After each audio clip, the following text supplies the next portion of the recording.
talk about enough is the way that we look at a person holding a gun depending on who they are. This is a poem that I wrote about that called Arms.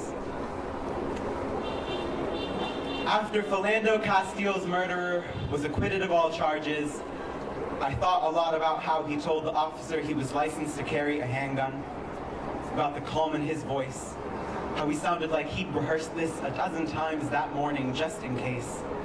And I think about how I rehearsed this poem a dozen times this morning just in case. And I thought a lot about the Second Amendment, how it doesn't quite seem to apply to everyone, how a black man with a gun is a threat, but a white man with a gun is a patriot.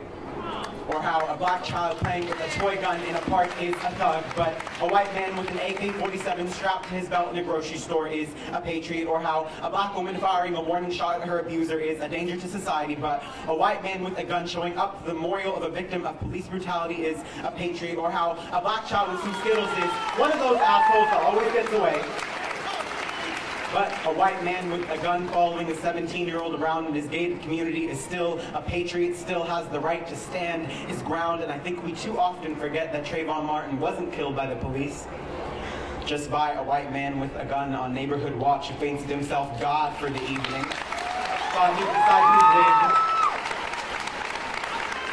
Thought he'd decide who lived and who died that day. And I find it fascinating how the right to bear arms comes second only to free speech, but is 11 amendments above outlawing slavery. And I wonder, when we got our priorities so out of order, wonder how many bullets and bodies and street corner memorials it will take before we wake up.